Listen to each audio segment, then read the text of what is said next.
오늘 우리는 이제 마태복음 산상수훈 5장, 6장, 7장 마무리하게 되었습니다.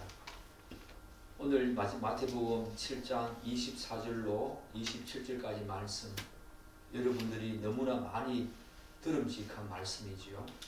안식일 위에 지은 집과 무리 위에 지은 집. 예수님께서 왜 이 말씀을 산상수훈의 그 위대한 교훈과 가르침에 마지막으로 우리에게 말씀하시는지, 오늘 우리가 이 말씀에 진중하게 다가서서 예수님의 그 가르침에 극치인 이 마지막 부분을 잘 마무리하는 여러분과 제가 되기를 축복합니다. 우리는 몇 주 전에 예수님께서 주신 귀한 명령, 곧 좁은 문을 선택해서 좁은 길로 가라 라는 말씀을 살폈지요. 그러면서 이와 관련한 주님께서 우리에게 말씀하신 거짓 선지자, 먼저 그들을 경계하라 말씀하셨습니다. 이것은 바로 좁은 문과 좁은 길을 가는 과정 속에서 우리가 마주하게 되는 이 거짓 선지자는 외부적인 장애물, 외적인 위험 요소가 되겠지요. 그 말씀을 경계하셨습니다. 그러나 오늘 본문은 우리가 지난 말씀 주여주한 자마다 이걸 우리가 두 번에 걸쳐서 살폈는데, 지난 말씀에 이어서 좁은 문을 선택해서 좁은 길을 가는 성도가 반드시 주의해야 될 내면의 문제, 곧 우리 안에 자리한 또 다른 장애물과 관련되어집니다. 이를 통해서 우리는 뭘 알 수 있습니까? 우리의 구원, 특별히 성화의 구원을 가는 과정 속에서 이런 자기 외적이고 내부적인 문제가 얼마나 본질적이고 치명적인 결과를 우리에게 낳는지, 그 중요성을 계속해서 강조하시는 예수님의 말씀을 우리가 보게 됩니다. 교회를 다닌다고 내가 예수를 구주로 신앙 고백한다고 되는 것이 아니라는 것입니다. 교회 안에 들어와 있다고 해서 되는 문제가 아니라는 것입니다. 칭의의 구원과 성화의 구원, 더 나아가서 영화의 구원은 우리의 외적이고 내부적인 수많은 장애물들, 방해거리들, 그런 것들이 우리 앞에 수없이 놓여 있는데, 그 모든 것들을 하나하나씩 분별하면서 잘 확인하면서 가야 되는 것이 바로 성화의 길. 다시 말씀드려서 좁은 문을 선택해서 좁은 길을 가는 과정입니다. 오늘 마지막 말씀을 통해서 좁은 길을 걸어가는 성도의 여정에서 방해가 되는 내적인 문제가 또 무엇인가 말씀하지요. 우리 7장 24절로 27절 좀 길지만 함께 읽겠습니다.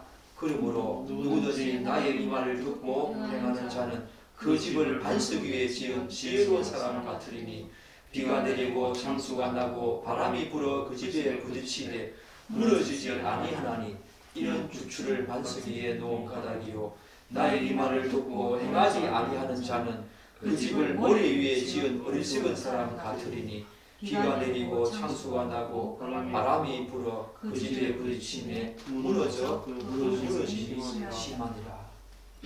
본문은 앞선 두 단락, 다시 말씀드려서 거짓 선지자에 대한 경계와 그리고 단순히 주여 주여 하는 자들에 대한 그 위험에 이어서 동일한 주제를 강조하는 점에서 두 가지 유사점이 있습니다. 첫째는 어떤 유사점이 있냐면은 거짓 선지자, 외부적인 문제였지요. 그리고 단순히 주여 주여 이름을 부르는 자, 내적인 문제였지 않습니까? 마찬가지로 이 거짓 선지자와 그리고 단순히 주의 이름을 부르는 자들과 오늘 이 본문의 말씀, 반석 위와 모래 위에 지은 건축자들은 모두 어떤 공통점이 있습니까? 일정한 시간이 지나야만 그 참모습이 드러난다는 것입니다. 거짓 선지자는 시간이 흐른 후에야 그들의 삶과 신앙의 열매를 볼 수 있습니다. 그리고 주여 주여 하는 자들은 마지막 최후의 심판대 앞에서 서야 비로소 그 결론이 명확해졌습니다. 마찬가지로 오늘 이 본문에서 지혜로운 자와 어리석은 자 역시 평상시에는 잘 드러나지 않습니다. 다만 오늘 말씀대로 비, 창수와 같은 공경과 어려움과 환난이 닥칠 때 그 정체가 드러난다는 점에서 거짓 선지자, 그리고 주여 주여 부르는 자, 그리고 오늘 이 본문에 말씀에 해당하는 자들은 시간이 흐른 후에야 우리가 그 정체를 알 수 있다는 점에서 유사점이 있지요. 그리고 두 번째 유사점이 뭡니까? 본문은 앞선 단락과 마찬가지로 행함을 강조합니다. 뭐라고 강조합니까? 그러므로 누구든지 나의 이 말을 듣고 듣는 것에 그치지 아니하고 행하는 자라야 반석 위에 지은 지혜로운 사람이다. 행함을 강조합니다. 예수님은 거짓 선지자의 본 모습은 외형적인 언변이라, 그리고 거칠애가 아니라고 말씀했습니다. 그들의 삶의 열매가 바로 이들의 중요한 판단의 기준이었지요. 마찬가지로 주여 주여 하는 자들도 외형적인 능력과 기적 행함, 심지어 이들이 무슨 일을까지 했습니까? 귀신을 쫓아내고 주의 이름으로 위대한 선지자 노릇하면서 많은 권능을 행하지 않았습니까? 그렇지만 그 모든 것에도 불구하고 말씀에 합당한 삶이 없었기 때문에 천국에 들어가지 못한다. 그렇게 말씀하셨습니다. 본문 역시 같은 맥락에서 예수님의 말씀을 우리가 듣고 행하는 자라야 바로 하나님께서 지혜로운 사람이다 라고 인정해 주신다. 그렇게 말씀하고 있지요. 행함을 역시 강조하고 있다라는 측면에서 또 유사점이 있지요. 사랑하는 여러분, 믿음은 행함으로 나타납니다. 로마서에서 믿음으로 구원을 받는다라고 하는 그 측면과 야고보서에서 행함으로 믿음을 드러낸다는 것은 동전의 앞면과 뒷면입니다. 같은 본체라는 것입니다. 하나라는 것입니다. 오늘 예수님께서는 그 말씀을 우리에게 마지막으로 하고 있다는 것입니다. 본문에서 예수님은 행함에 있는 지혜로운 사람을 뭐라고 비유합니까? 반석 위에 집을 지은 자, 이렇게 말씀하십니다. 그리고 행함이 없는 어리석은 사람을 모래 위에 집을 지은 자, 이렇게 비유하십니다. 사랑하는 여러분, 예수님의 이 비유는 단순히 비유적인 측면에서 우리에게도 많은 의미를 주지만 성경적인 관점에서 볼 때 굉장한 의미를 지닙니다. 반석 위에 지은 집과 모래 위에 지은 집. 왜냐하면 성경은 교회의 공동체와 성도의 삶을 건물로 자주 비유하지. 예컨대 바울은 에베소서 2장에서 뭐라고 말씀하십니까? 너희도 성령 안에서 하나님의 거하실 처소가 되기 위하여 그리스도 예수 안에서 함께 지어져 간다. 물론 우리가 이 교회를 바라보게 되면 에베소서 2장과 4장을 참고해야 되는데, 에베소서 2장에서는 분명 우리에게 말합니다. 하나님이 거하실 처소가 되기 위하여 그리스도 예수 안에서 너희들은 함께 지어져 간다. 바로 건물을 의미하지요. 이는 구원받은 성도와 교회의 삶을 성전이 거룩한 하나님의 전이 세워져 가는 과정으로 묘사한 말씀이지요. 따라서 신앙은 단순히 칭의의 은혜를 받았다라는 시작점에 머무르면 안 된다는 것입니다. 건물이 지어져 가듯이 반드시 성화의 여정으로 나아가야 합니다. 다시 말씀드려서 신앙은 되는 것, 거기서 그치는 것이 아니라 되어져 가는 것, 그것으로 나아가야만 참된 신앙입니다. 예수님께서는 지금 그 지점을 우리에게 간곡히 붙어가고 있지요. 사랑하는 여러분, 그런데 건축에 있어서 가장 중요한 부분이, 가장 중요한 것이 무엇이겠습니까?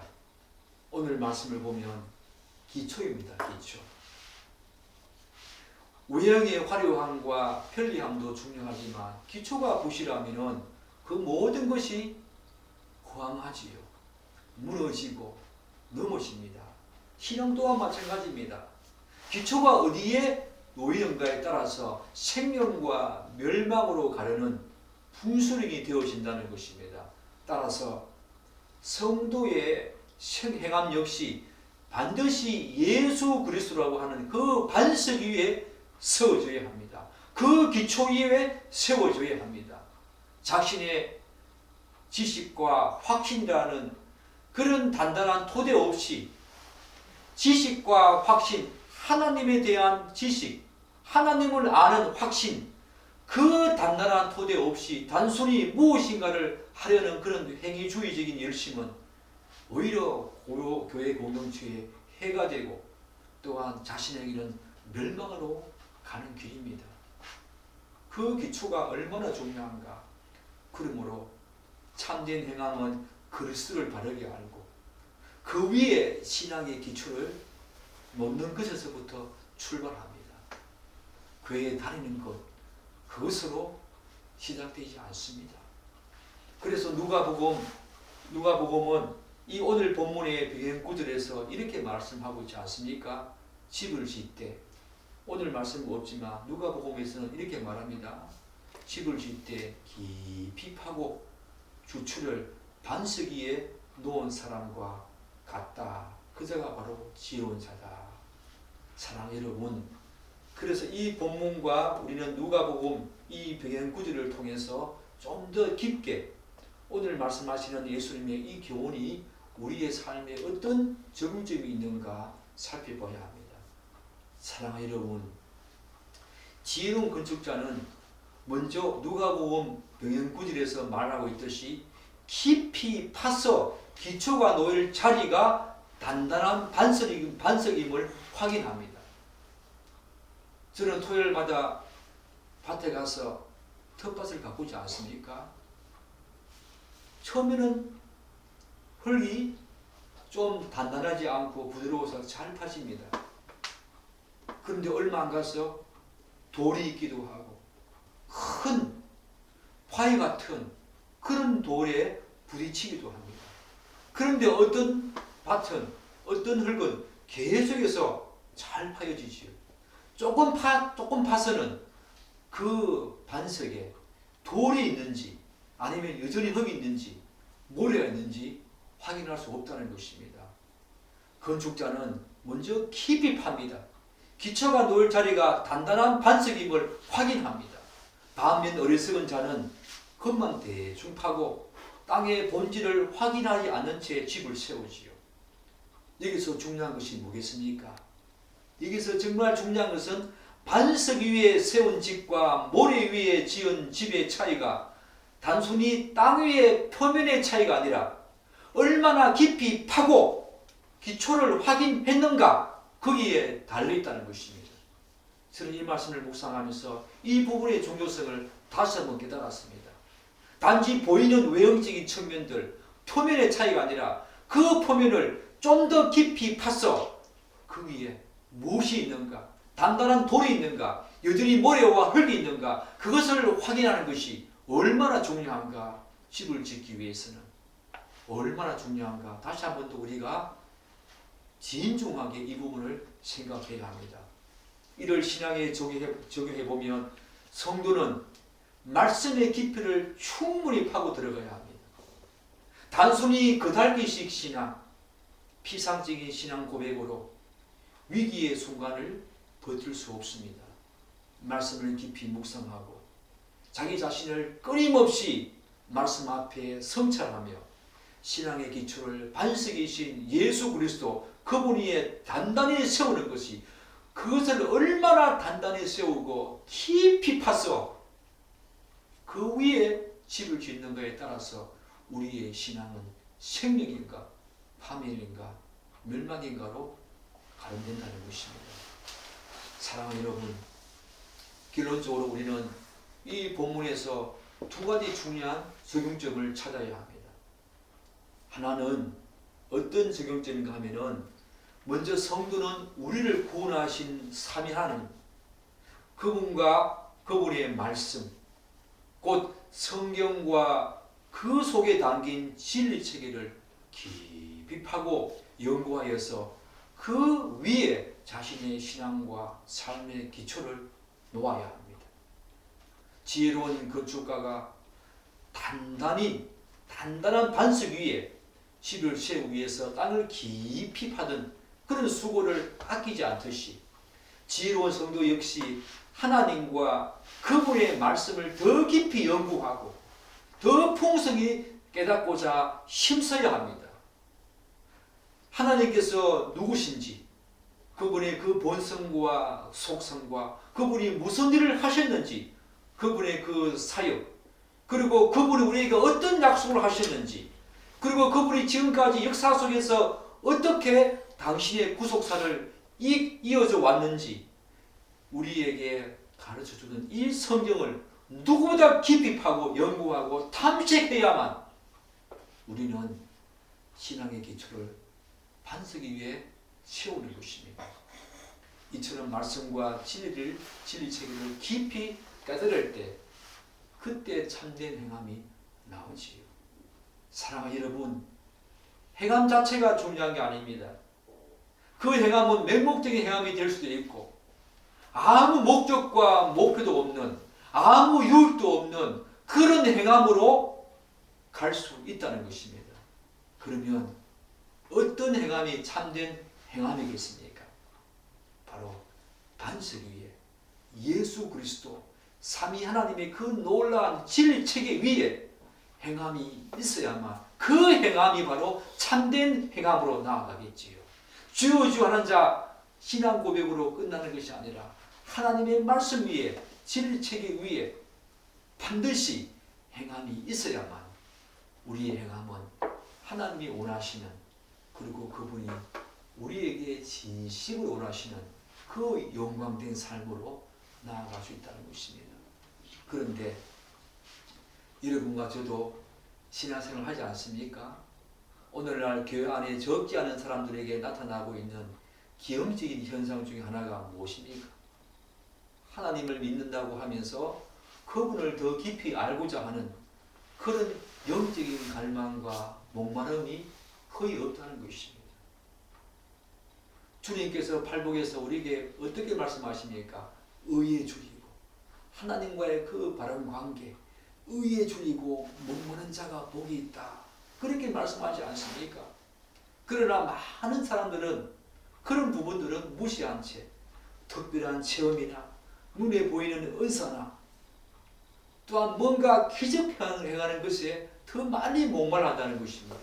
우리가 지지난주에 살펴본 것처럼 주여 주여 하는 자, 그들이 행했던 그 행함, 기적 행하고 능력 행하고 귀신 쫓아내는 이런 신비한 체험들, 기적들, 표적들, 은사들, 그런 것들에 목말라하고 있다는 것입니다. 예수님께서는 그 지점을 지금 우리에게 경고하십니다. 이런 부류는 교리에 대한 지식이 빈약해서 비판적 혹은 분별력 없이 맹목적으로 믿음을 받아들이지요. 그러나 이러한 태도는 모래 위에 집을 지은 그런 성부가 같아서 어려움이 닥치면 쉽게 넘어지고 맙니다. 믿음에서 떠나가기 쉽습니다. 그리고 심지어 배교까지 하게 되는 그런 어리석은 자가 되겠지요. 또 하나의 적용점이 있습니다. 오늘 이 말씀을 통해서 우리에게 주시는 신앙과 삶의 또 다른 적용점은 집을 짓기 위해서 깊이 파고 기초를 놓는 과정이 필요하듯이 성도의 신앙과 삶 역시 기초를 제대로 세우기 전에 절대로 성급한 결론이나 맹목적인 신앙에 휘둘려서는 안 된다. 여기서 말하는 기초가 무엇이겠습니까? 단순히 어떤 출발점이나 기본 지식을 의미하는 것이 아니지요. 성경에서 일관되게 정언하는 이 기초, 올바른 신앙체계, 그게 뭡니까? 우리가 누누이 여러분과 함께 저와 공부했듯이 성경론, 신론, 인간론, 죄론, 구원론, 성화론, 교회론, 종말론, 아마 이런 내용들을 일반 교회에서는 제대로 들어본 적이 거의 없을 것입니다. 이런 것들은 신학대학이나 신학대학원에서 듣는 그런 어떤 내용들이지, 일반 성도들에게 이런 내용들에 대해서 가르치고 연구하고 함께 탐색하는 경우는 거의 없지요. 그러나 사랑하는 여러분, 그 진리체계, 바로 기초를 깊이 들어가서 판다는 것은 바로 이런 내용들에 대한 진리체계를 우리가 풍성히 아는 것입니다. 절대로 이런 것들을 무시하면 안 됩니다. 이것은 목사님이나 전사님이나 신앙을 전공하는 사람들만 하는 것이지 라고 시국에서는 절대로 안 된다는 것입니다. 그렇게 되어지면 모래 위에 지은 집, 그자와 같은 어리석은 자에 불과합니다. 왜냐하면 사랑하는 여러분, 우리가 이런 진리체계를 반드시 알아야 될 이유는 교회 역사 속에서 수많은 이단과 잘못된 신학운동들이 등장하게 된 가장 근본적인 이유가 바로 이런 기초들, 제가 방금 말씀드린 이런 기초들, 즉 성경이 가르치는 진리의 핵심 원리로부터 빗나갔기 때문입니다. 우리가 이 부분을 제대로 모르면 우리조차 빗나갈 수 있다는 것입니다. 로마 가톨릭의 교회도 마찬가지 아닙니까? 초대교회의 그 순수한 복음적 기초 위에서 로마 교회가 세워졌습니다. 그렇게 출발했음에도 불구하고 시간이 지나면서 인간적인 전통과 교권 중심의 신학이 점차 성경의 권위에 놓이게 되었습니다. 그리고 결국은 구원과 은혜의 본질을 왜곡하는 방향으로 흘러가게 되지 않았습니까? 지금 한국교회가 로마 교회를 탓할 그런 지경에 이르지 않았습니다. 로마 교회가 동일한 모습으로 가고 있다는 거, 여러분, 우리는 진정하게 깨달아야 합니다. 로마 교회와 같은 식은 아니지만 로마 교회가 걸어갔던 그 길을 지금 우리도 걸어가는 모습들, 저는 분명히 보게 됩니다. 우리가 이런 진리의 체계를 제대로 모를 때에 우리들은 은연중에 그것이 옳은 줄로 알고 교회의 전통과 성경 위에 오히려 사람들의 신앙과 사람들의 지식과 철학과 헛된 가르침들을 위에 놓고 그것들을 따라가는 어리석은 짓을 범하게 되죠. 로마 교회가 하루아침에 그렇게 되지 않았습니다.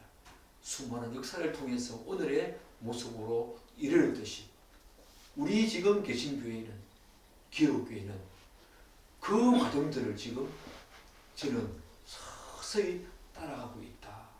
그런 모습들을 많이 보게 되었습니다. 사랑하는 여러분, 그러나 우리가 성경을 탐색하고 연구하고 탐구하고 공부한다고 하는 이 부분에서 우리가 정말로 중요한 지점을 하나 짚어야 합니다. 여기에서 주의해야 할 것이 있다는 것입니다. 단순히 믿지 않으려는 마음에서 비롯된 고집스러운 반박과 저항은 신앙적인 태도가 아니지.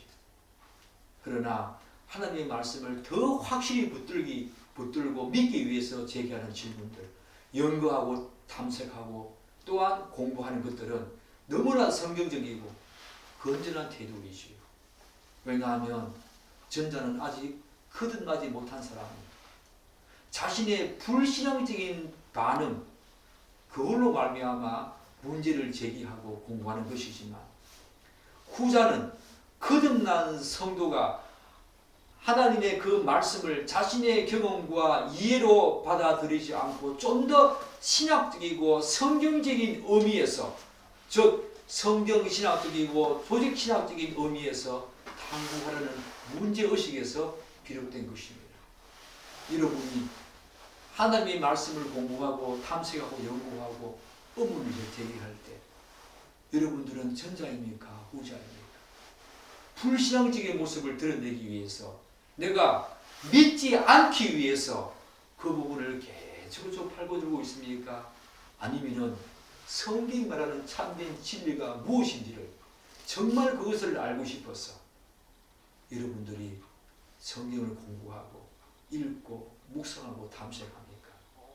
우리는 도마의 모습을 통해서 잘 간파해야 됩니다. 저는 도마의 신앙을 오늘 우리가 가져야 한다고 봅니다. 의심이 많은 도마였지만 그는 확실한 믿음을 가지고 싶어 했습니다.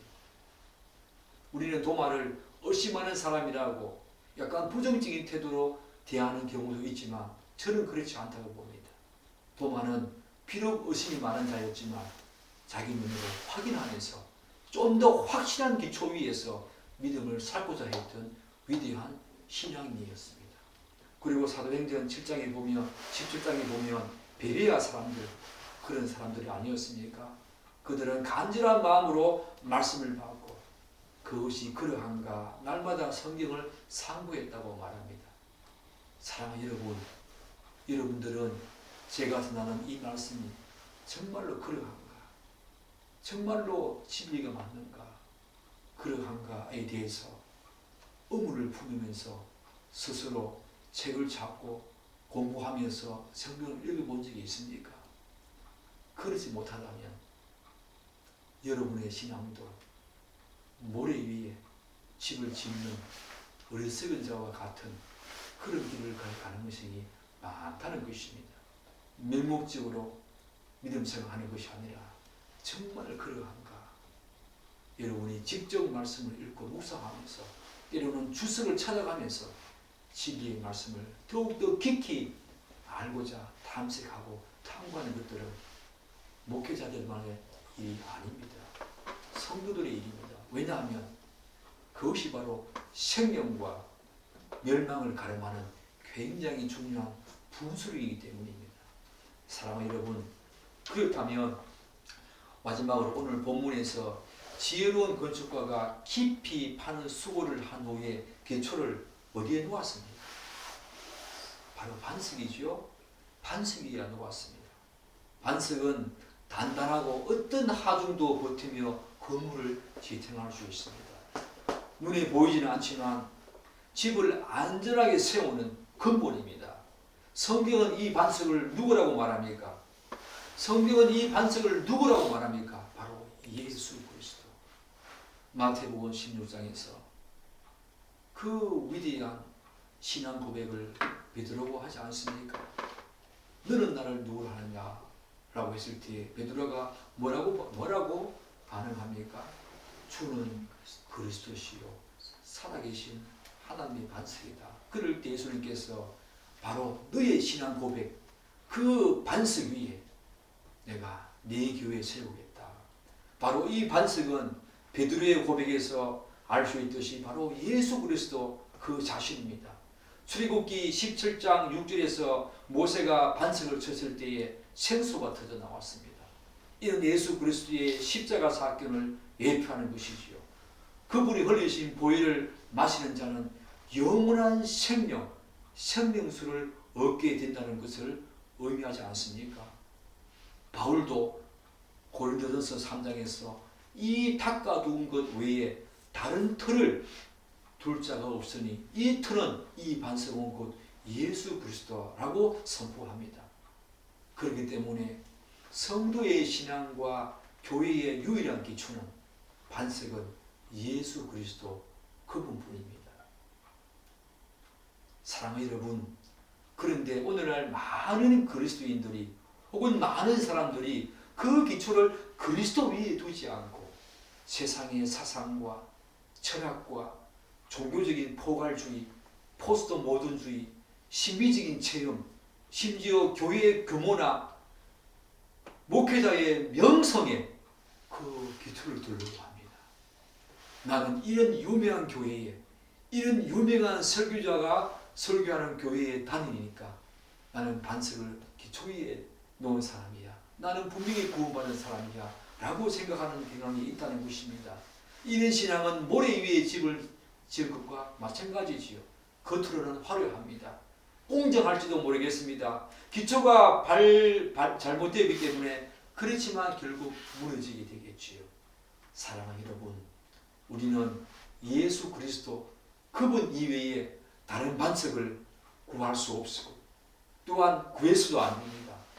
어리석은 자들은 그것 말고 다른 것을 구하지만 그래서 골로새서 갈라디아서 수많은 그 서신서에서 사도 바울이 그렇게 교구하지 않습니까? 예수 그리스도 그분 이외에는 다른 기초가 없다. 다른 반석이 없다. 구원의 길이 없다. 라고 말하지 않습니까? 오늘 우리는 이 말씀을 들어야 합니다. 그런데 문제는 기초가 눈에 보이지 않기 때문에 타인도 마찬가지고 자기 자신도 자기 기만에 빠지기 쉽다는 것입니다. 남이 어떤 집을 지었는지 그 기초를 우리가 볼 수 없습니다. 드러난 부분은 위로 드러난 부분은 우리가 알 수 있지만 어떤 기초 위에 나의 집을 짓고 있고 타인도 자신의 집을 짓고 있는지 우리가 볼 수 없다는 것, 가시적으로 그 기초가 보이지 않는다는 점이 우리에게 문제입니다. 때로는 오히려 어리석은 자의 집이 더 화려해 보입니다. 기초가 보이지 않기 때문에 또 더 인상적일 수 있습니다. 그리고 정말로 많은 사람들이 선호하는 그 좋은 전망이 좋은 바다가 보이고 강이 보이고 산수가 소려한 그런 곳에 집을 지어서 더 웅장해 보이고 화려해 볼 수 있습니다. 기초가 보이지 않기 때문에 너무 좋아 보이지요. 그렇다면 사랑하는 여러분, 우리는 어떻게 어떤 집이 반석 위에 세워진 집인지 혹은 모래 위에 지어진 집인지 분별할 수 있겠습니까? 이 부분이 우리에게 주는 마지막 교훈입니다. 일반적으로 집을 짓는 사람들은 어디에 집을 짓습니까? 아름다운 풍경과 탁 트인 전망을 한눈에 볼 수 있는 그런 곳을 선호하지요. 그러나 집의 진정한 가치는 그것이겠습니까? 단순히 경치가 좋고 외관이 멋지다는 것만으로 집의 가치를 판단할 수 있겠습니까? 물론 그 부분도 중요합니다. 그러나 오늘 예수님께서 우리에게 말씀하시는 이 비유 속의 집의 가치는 그렇지 않지요. 외형적인 것이 아니다. 비가 내리고 창수가 나고 바람이 몰아칠 때 그때 무너지지 않고 서 있는 집, 그것이 진정한 집의 가치다 라고 우리에게 말하고 있습니다. 우리들은 눈에 보이는 것들만 추구합니다. 눈에 보이지 않으면 그것은 없는 것으로 치부하면서 또 눈으로 보아야만 믿음을 가질 수 있다라고 말하죠. 우리의 죄된 본성은 자꾸 그런 경향성을 가지고 있죠. 예수님께서는 그 부분을 경계하십니다. 그런데 사랑하는 여러분, 그러면 이 진정한 집의 가치, 비가 내리고 창수가 터지고 바람이 불 때에 진정한 집의 가치를 알 수 있는데 이 비와 창수와 바람은 실은 고대 건동 지방, 이 건조한 기후의 건동 지방에서 자주 발생하는 현상이었다고 합니다. 평소에는 메마른 골짜기였던 곳에 갑작스럽게 폭우와 거센 바람이 몰아쳐서 급류가 딱 형성되어질 때 집의 기초가 어디에 놓여 있는지 비로소 알 수 있다는 것입니다. 비가 자주 내리고 또한 바람이 자주 불면은 그에 대해서 충분히 대비할 수 있겠지만 도로도 좀 넓게 닿고 또 시내의 그 모든 하수 정리도 잘 할 수 있겠지만 고대 건동 지방에서는 비, 창수, 바람이 가끔씩 한번 몰아치는데 그것도 한 번씩 몰아칠 때마다 엄청 무섭게 몰아친다고 합니다. 그래서 웬만한 집 아니면 무너진다는 것입니다. 사랑 여러분, 그런데 사실 이 비와 창수와 폭우, 바람, 이 이미지들은 단순한 자연현상 이상의 의미를 가진다고 저는 생각합니다. 왜냐하면 구약 성경은 큰 비와 폭풍, 우박을 종종 하나님의 종말론적인 심판을 상징합니다. 그러므로 사람들은 이 땅을 살아가는 동안에는 바로 자신이 모래 위에 지은 집인지 아니면 반석 위에 지은 집인지 미처 깨닫지 못할 수도 있습니다. 그러나 노아의 홍수 때처럼 오늘 이 비와 창수와 바람은 오늘 이 땅에서 우리에게 닥치는 환난과 공경과 어려움과 시험이 될 수 있지만 그렇지 않다 하더라도 마지막 종말에 우리에게 닥칠 최후의 심판을 의미할 수 있다는 것입니다.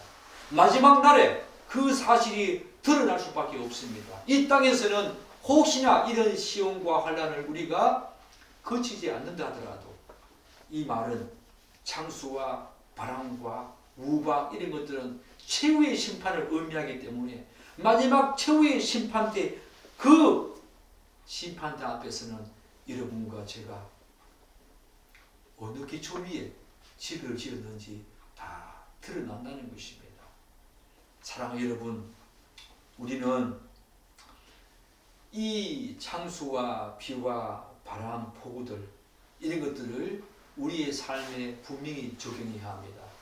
인생의 큰 비와 창수, 바람은 우리의 신앙 여정에서 반드시 예기치 않게 찾아오지요. 오늘 예수님께서 우리에게 이 말씀을 하시는 이유가 무엇이겠습니까? 우리 인생에서 고난이 없다, 환난이 없다, 공경이 없다, 어려움이 없다 그 말씀을 하시는 것이 아니지 않습니까? 분명히 있다는 것입니다. 우리는 이 점을 반드시 기억해야 합니다.